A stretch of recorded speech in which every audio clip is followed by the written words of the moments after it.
여러분 안녕하세요. 방구석 리뷰룸의 시간입니다.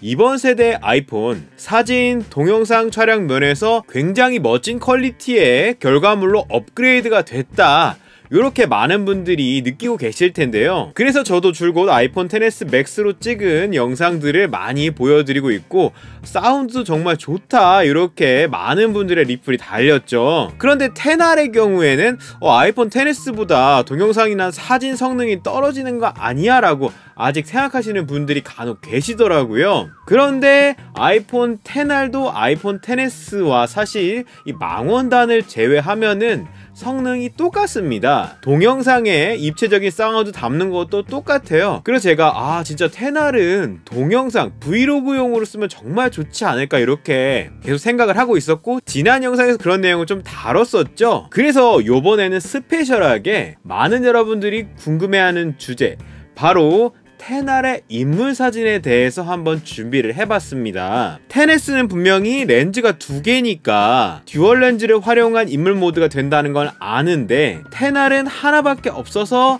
인물만 찍을 수 있는 제한된 인물사진 모드를 찍는다는 거 알고 계시죠? 나는 그래서 조금 활용도가 떨어질 것 같다 라고 걱정하시는 분들이 계실 텐데, 알고 보면 XR의 인물 모드가 색다른 장점들이 많이 있습니다. 심지어 XS보다 낫다고 생각되는 지점들도 있어요. 그런 분들한테 오늘의 내용 상당히 재밌을 겁니다.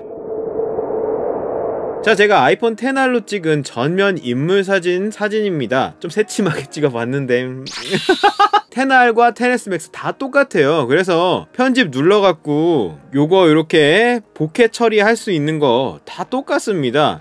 그렇기 때문에 사실 전면 카메라는 차이가 없다는 거. 그런데 후면이 다른 거죠. XS 맥스나 XS 같은 경우에는 듀얼 렌즈가 있기 때문에 이 두 가지의 렌즈를 통해서 찍은 이미지의 차이를 통해서 심도 데이터를 생성하고, 그걸 바탕으로 한 인물사진 모드를 활용할 수가 있는 겁니다. 그런데 XR의 경우에는 싱글 렌즈인데 어떻게 인물사진 모드를 만들어내느냐, 제가 공부를 조금 해봤어요. 좀 어렵더라고요. 어려운데 꽤 재밌었습니다. 이 아이폰에 포커스 픽셀이라고 하는 그런 부분이 들어있어요. 그래서 대상을 추적하고 동영상 같을 때 정확하게 포커스를 유지할 수 있는 그런 기능이 들어있는데, 두 가지 픽셀의 차이를 통해서 대상을 검출해 낸다고 합니다. 사진을 좋아하시는 분들은 좀 아실만한 내용일 텐데, 어쨌든 그러한 차이를 통해서 생성되는 저해상도의 깊이 데이터가 있어요. 그걸 바탕으로 뉴럴 엔진이 연산을 해서 인물인 경우에는 인물 맵을 만들어서 인물사진 모드를 적용해주고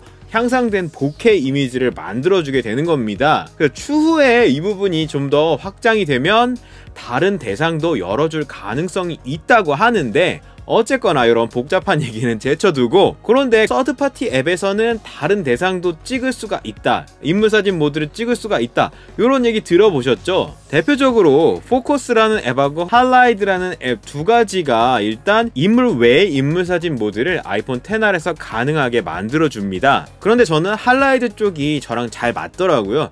굉장히 심플하고 직관적으로 인물사진 모드를 찍을 수 있고, 다른 기능들도 상당히 마음에 들었는데요. 실행을 해서요, 일반적인 이렇게 카메라 인터페이스가 나오는 상황에서 오른쪽 하단에 있는 이 뎁스 버튼을 누르기만 하면 심도 데이터를 저장한 사진을 찍을 수가 있습니다. 즉 인물사진 모드 효과처럼 사진을 찍을 수 있다는 거죠. 그런데 단점으로는 실시간으로 심도의 상황을 캐치할 수가 없어요. 그러니까 지금 이게 제대로 인물사진 효과가 적용이 되고 있는 건지 알 수가 없다는 거죠. 찍어보고 나면 알 수가 있습니다. 자, 이 대상을 제가 한번 이렇게 찍어볼게요. 자, 이렇게 해서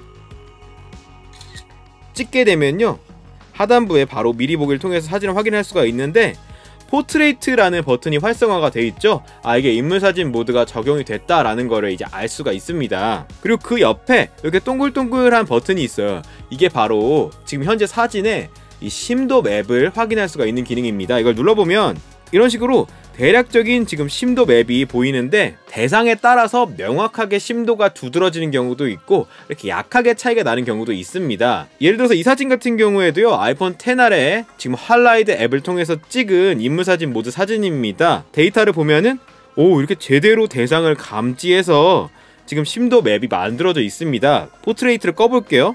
배경 흐려짐이 사라졌죠. 다시 켜보면 정상적으로 이렇게 심도값이 적용된 인물사진 모드가 적용된 걸 볼 수가 있습니다. 상당히 괜찮은 결과물이죠. 이런 사진 같은 경우에는요, 사진첩에 편집을 눌러보시면 위에 있는 인물사진을 활성화할 수가 있어요. 그걸 통해서 이렇게 배경 흐림의 bokeh 강도를 지정할 수도 있고요. 다시 이렇게 바뀌는 거 보실 수가 있죠. 거기다가 조명 효과까지도 이렇게 넣을 수가 있습니다. 제대로 된 인물사진 효과를 경험할 수가 있는 거죠. 이 사진 같은 경우에도 테날과 할라이드 앱을 통해서 찍은 겁니다. 식물인데 정상적으로 인물사진 모드로 찍혀 있죠. 이렇게 선명해지는 것과 흐려지는 요 bokeh 이미지 제대로 만들어지고 있습니다. 어때요?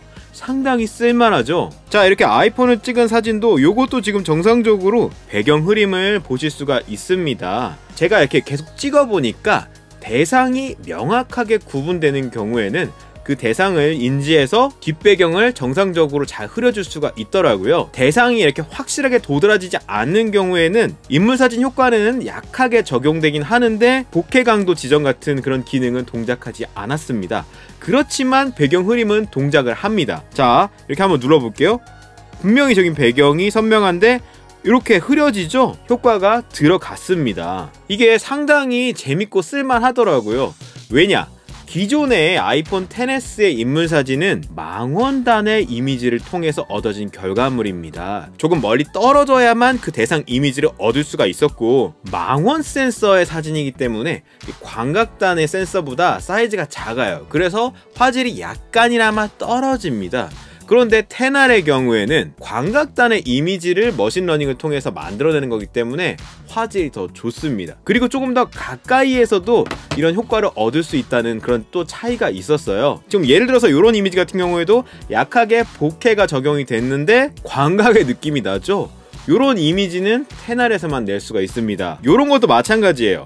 광각의 느낌인데 지금 bokeh가 들어가 있어요. 이런 것도 재밌죠. XS로는 찍을 수가 없는 이 bokeh 이미지입니다. 이 가운데에 있는 이 철골의 이미지만 살리고 나머지는 블러가 들어갔어요. 이런 것도 광각 상태의 인물사진 효과이기 때문에 가능한 겁니다. 그리고 제 손을 찍은 이런 이미지 같은 경우에도 이거를 XS로 찍으려면 상당히 많이 떨어져서 이렇게 해야 찍을 수 있는 이미지인데, 그런데 테날은 그렇게 멀지 않은 상태에서 이 앱만 이용해서도 이렇게 깔끔한 결과물을 얻을 수 있다. 이런 장점이 있었습니다. 물론 XS의 경우가 조금 더 편리하고 쉽습니다. 아무래도 듀얼 렌즈의 거리차를 이용해서 순정 상태에서 효과를 확인하면서 편리하게 사진을 찍을 수가 있기 때문에. 그렇지만 이렇게 제가 써보니까 또 다른 색다른 매력이 있구나, 그런 걸 깨달았습니다. 아이폰 XS에서도 사실 이런 걸 구현할 수 있을 것 같은데 광각 인물사진 모드가 추가되면 정말 좋겠다, 이런 생각이 듭니다. 어쨌든 지금 상태에서 이런 광각 상태의 인물사진 느낌은 아이폰 XR에서만 가능하기 때문에 XR 구입하시게 되면요, 할라이드나 포커스 앱을 깔아갖고 색다른 인물사진 모드 활용해보시면 굉장히 재밌게 사용하실 수가 있을 겁니다.